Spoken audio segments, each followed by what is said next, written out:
Iya.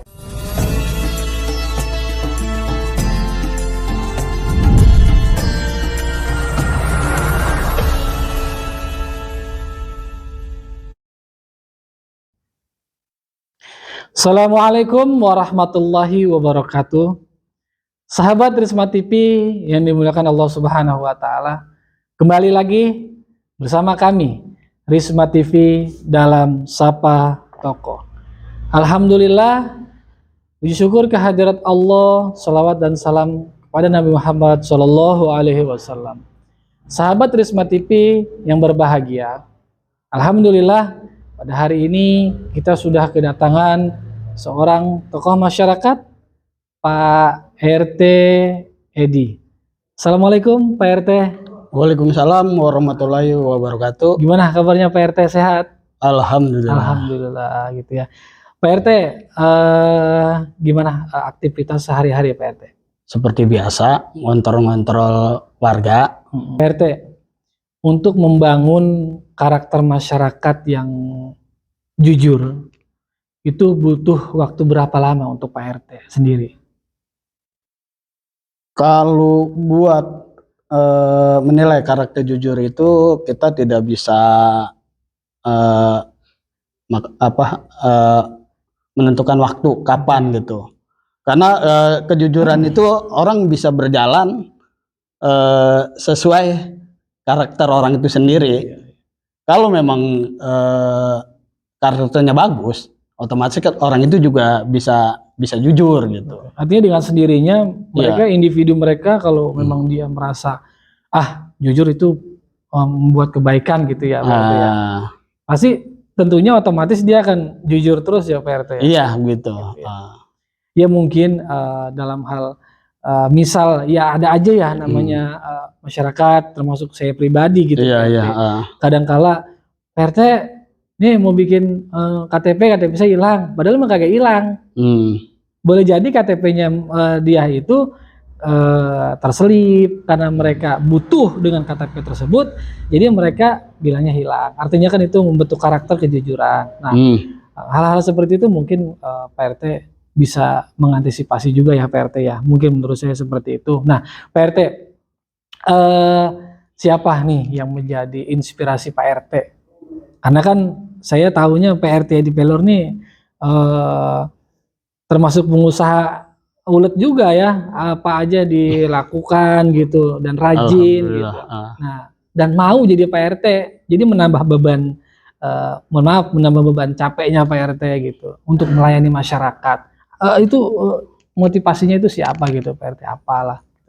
Kalau awalnya sih saya kagak kepikir gitu mau nyalonin RT.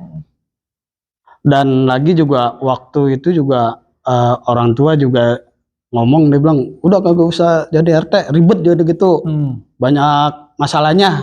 Kata dia begitu. Cuma waktu itu juga gue sempet udah kayaknya kagak mau jadi RT. Nah pas kelamaan semenjak COVID tuh, saya kan terjun langsung tuh pas COVID, urusan begini ada aja tuh. Pas begitu juga saya pikir daripada apa sih istilahnya, karena kita udah tahu cara kerjanya, ya udah dah terjun langsung aja dah gitu. Kalau motivasi sih karena posisi keadaan aja itu. Iya ya. Keadaan karena kayaknya saya harus menjadi pimpinan nih. Iya, gitu ya. Paling nggak memperbaiki yang sebelumnya gitu ya. Kadang-kadang kita juga perlu untuk berbenah untuk lebih baik lagi gitu Pak RT. Nah Pak RT, di mana sih letak kesulitan menangani masyarakat? Kalau kesulitan itu setiap permasalahan pasti ada kesulitannya. Cuma ada beberapa yang membuat kita juga sempat berpikir. Sedangkan kalau warga Kapling itu kan persoalan sekecil apapun pasti dia lapor ke RT. Contohnya seperti di depan rumahnya ada kotoran anjing. Dia lapor, "Teh, Ya ada apa Pak? Ini di rumah saya, di depan pagar rumah saya ada kotoran anjing. Ini anjing siapa sih? Ya kalau kita kan sebagai RT juga harus mengayomi juga. Betul. Ya coba dah gini aja Pak, nanti dah coba nanti bisa dilihat sama security anjing siapa yang buang kotoran di situ, atau memang juga banyak juga anjing-anjing liar yang pada masuk ke dalam. Itulah permasalahan seperti itu, sekecil apapun pasti itu warga pasti lapor. Itu ya. Iya, sampai sekecil itu. Apalagi kalau yang gede-gede kehilangan atau apa. Wah, itu udah urusannya berat dah. Ternyata pas turun langsung, terjun langsung, waduh, kan permasalahan kayak gini, hal-hal kecil aja juga jadi gede gitu. Betul Pak RT. Iya. Nah, kalau di warga sendiri, maksudnya di warga pribumi gitu, pribumi sendiri, kayaknya sih nggak ada permasalahan yang seperti itu. Ya kayaknya sih standar-standar aja, biasa-biasa aja sih. Yang memang yang rada banyak permasalahan jadi kapling itu. Artinya Pak RT kalau untuk warga kapling sama warga pribumi asli ya, itu jaraknya gimana sih Pak RT? Jauh atau enggak gitu Pak RT di wilayah lingkungan kita sendiri? Oh, kalau antara warga kapling dengan warga pribumi, ya dibilang jauh juga kagak jauh-jauh banget, masih banyak juga pada kenal gitu. Kalau dibilang dekat banget juga enggak juga. Karena kan pada masing-masing kesibukan, sedangkan kalau warga kapling itu lebih banyak sibuknya daripada waktu senggangnya. Nah, kalau orang pribumi sendiri mah kita setiap saat juga bisa ketemu. Itu dan kita juga bisa ngobrol gitu. Ngobrol ngalor ngidul kalau sama warga. Kalau sama orang kapling kita kagak bisa. Paling ngomong sebentar doang. Udah gitu dia langsung. Ya udah Pak, misi ada urusan lagi gitu doang. Jadi ya kalau buat istilahnya ngobrol ngalung ngidul mah buat warga kapling susah. Tapi kalau warga pribumi itu mah kita mau ngomong apa aja juga pasti ada gitu, pasti bisa. Dan betul. Itu juga bisa lama. Bedanya di situ aja sih. Gitu ya. Tapi kalau buat kedekatan antara warga kapling dengan warga pribumi, ya itulah dibilang jauh juga enggak, deket juga enggak. Seimbang lah gitu. Seimbang ya. Jadi Pak RT sendiri memang harus bagi waktu antara warga kapling dengan warga kita pribumi asli gitu Pak RT. Nah, dengan kesibukan hal tersebut ya yang kita lihat ya, Pak RT sendiri kan punya usaha juga nih. Nah, kan punya usaha dari pagi menjelang siang, kadang sore juga. Itu bagi waktunya buat keluarga, buat masyarakat. Nah, itu gimana Pak RT? Nah itu kita berjalan sesuai koridornya aja. Ya kalau pagi ya memang tugasnya antar istri ke tempat dagangan. Gitu ya. Setelah itu balik ya kita ngontrol deh tuh ada masalah apa di warga. Ya udah kita ya kegiatan seperti itu aja sih setiap hari. Oh gitu. Jadi sahabat Risma TV, jadi beliau ini memang sangat sibuk sekali.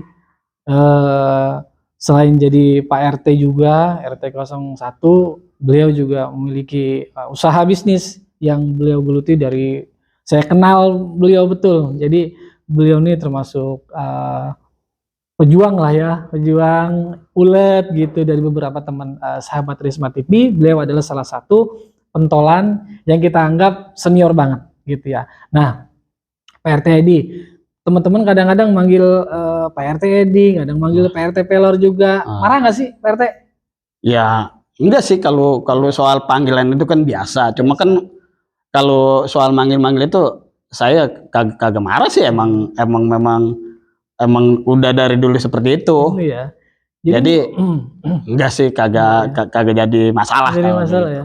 Bahkan kalau teman-teman atau masyarakat memanggil dengan RT Pelor gitu, bahkan terasa hangat mungkin Pak RT, mungkin ya. Iya, karena mungkin merasa dekat gitu kalau ya, dengan sebutan Pelor tersebut. Nah, Pak RT, bagaimana bagaimana mengembangkan agar masyarakat kita nih, termasuk saya juga, agar masyarakatnya lebih adil, lebih jujur juga, berperilaku lebih baik terhadap sesama gitu, wabil khusus kepada pimpinan, baik Pak RT maupun Pak RW. Nah, menurut Pak RT bagaimana cara mengatur masyarakat seperti itu? Kalau menurut saya sih, kalau soal keadilan untuk masyarakat gitu atau kejujuran, karena kalau keadilan itu kan perlu pemerataan juga. Disebut adil itu kan harus rata. Nah, kalau soal jujur itu kan juga harus transparan apa yang perlu disampaikan gitu. Betul. Nah, terus kalau keadilan itu buat warga itu, selama itu warga tidak ada masalah dengan keadilan atau kejujuran, ya menurut saya ya fine-fine aja gitu. Iya gitu ya, baik-baik aja ya Pak RT ya. Iya, kecuali kalau itu warga mungkin ya sebenarnya kalau jujur dan itu keadilan itu kan biasanya harus menurut masing-masing versi itu kan beda-beda. Menurut keadilan itu mungkin dari warga malah yang satu keadilan begini, yang satu keadilan begini. Makanya kita kagak bisa fokus bahwa adil itu seperti ini gitu. Jadi kadang-kadang keadilan itu bisa juga dari orang itu sendiri, menurut dia adil seperti apa gitu. Oke, baik. Iya. Jadi seperti itu Pak RT. Nah Pak RT, ada pesan nggak buat kita nih remaja musola Rismat, mobil khusus Rismat TV nih, ada pesan-pesan nggak buat kita, nasihat? Kalau menurut saya sih ini udah sangat bagus, sudah ada Rismat TV buat pengembangan kemajuan remaja Rismat. Dari setiap tahun pasti itu harus ada perubahan. Dan ini sudah sangat bagus dengan adanya Rismat TV. Alhamdulillah. Dengan kru-kru yang handal. Ya bagus itu. Hostnya gimana Pak RT? Host sama kru udah mantap. Alhamdulillah. Iya. Gitu Pak RT ya. Alhamdulillah. Jadi terima kasih kami ucapkan buat Pak RT Edi atas kesempatan waktunya, kehadirannya di sela-sela kesibukan Pak RT bisa hadir memenuhi undangan kami di sini. Cukup lelah juga beliau terlihat capek ya. Mudah-mudahan ikhlas dan ridho ya Pak RT ya. Alhamdulillah. Terima kasih Pak RT ya. Terima kasih juga kepada Rismat TV dan kru Rismat TV dan moderatornya. Alhamdulillah. Sahabat Rismat TV yang berbahagia, mungkin demikian wawancara kita untuk hari ini, Sapa Tokoh.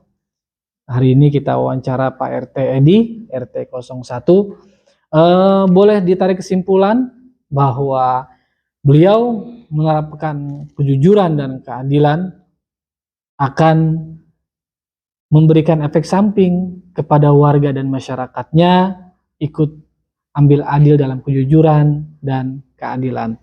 Demikian, Assalamualaikum warahmatullahi wabarakatuh.